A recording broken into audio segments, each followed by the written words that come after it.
Salut à tous, Kwame Sport. J'espère que vous allez bien, peu importe l'heure et l'endroit où vous regarderez cette vidéo. Avant de commencer, cliquez sur like, abonnez-vous et enclenchez la cloche de façon à être tenu au courant quand je posterai de nouvelles vidéos. Bon, on va parler du combat de Ryan et Devin, mais cette fois-ci à tête reposée. L'adrénaline est passée, l'euphorie est passée, maintenant on va en parler tranquillement. Bon, on est tous d'accord qu'avant le combat, on pensait tous que Ryan était fou, d'accord, qui pétait les plombs et qu'éventuellement il se pointerait même pas le jour du combat. Et ben en fait, non. Personnellement, au bout d'un moment, je me suis dit, ouais, il en fait trop. C'est sûr et certain qu'il fait ça pour vendre des tickets. Et je pense que ça a dû marcher, ou du moins des pay-per-view. On verra les résultats quand ils sortiront dans quelques jours. Mais le combat en soi, personnellement, moi j'ai aimé. J'aime les combats où ça va dans les deux sens. Pas que quand ça va dans un sens où il y en a un qui se fait tabasser. Ça n'a pas d'intérêt pour moi. Là, pour moi, ce combat-là, ça pourrait potentiellement être un des nominés pour le combat de l'année, pour l'instant. Et ouais, Ryan est venu, il l'a vu et il l'a vaincu. Aussi simple que ça. Mais d'ailleurs, quand Devin était en 135, on se disait tous que c'était à cause du cutting, que son menton n'était pas résistant. Puis là, il est en 140 et c'est la même chose. Et je pense pas que ça ira en s'améliorant avec l'âge et aussi en montant de catégorie, surtout que plus on monte, plus les boxeurs collent plus fort. Donc ça risque d'être de plus en plus compliqué pour lui. Mais, en tout cas, déjà, premier round, il s'est fait sonner direct. Je crois que la première accélération de Ryan lui a été fatale. Il a accéléré, il a sonné direct. Après, bon, ça va. Il s'est repris, il a commencé à utiliser son jab, son bras arrière. Il a dû gagner facile 5-6 rounds d'affilée. Tout se passe bien. Mais bon, après, dans ce combat-là, il y a eu trop d'accrochages de part et d'autre. Ryan qui donnait son dos non-stop. Ryan qui se... Enfin, bref. Il y a des choses quand même qui étaient mauvaises, faut quand même l'admettre. Mais, dans les bonnes choses, il y a aussi le coin de Ryan Garcia. C'est là où ça fait la différence parce que dès l'instant où Derrick James, je te dis, de plus jabber, c'est là où les knockdowns ont commencé à apparaître. Dès ce moment-là. Dès qu'il a commencé à jabber, c'était fini. Il n'avait plus de réponse, Devin Haney, parce que les jabs, déjà, il les prenait de pleine face. Parce que bizarrement, ça défend, il bougeait plus. Je sais pas si c'est une combinaison entre il bougeait plus la tête, ou soit il était fatigué, ou je sais pas. Mais en tout cas, dès qu'il a commencé à jabber, c'était le début de la fin. Et très franchement, je pense même que l'arbitre aurait dû arrêter le combat au 8e round quand il avait plus ses jambes du tout et qu'il était à chaque fois et qu'à chaque fois il était à genoux, il était accroché à genoux sur Ryan. C'est à ce moment-là que le combat aurait peut-être dû être arrêté en fait. Et voilà, il a fini. Bon, ils sont allés jusqu'au bout. Ryan a gagné les 12 rounds.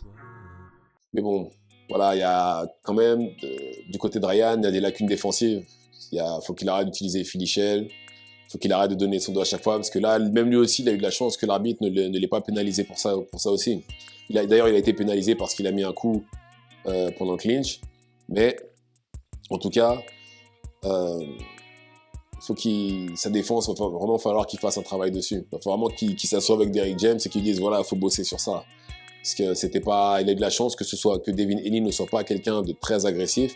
Ça aurait été quelqu'un comme Teofimo Lopez ou Mathias, ça aurait été un combat totalement différent.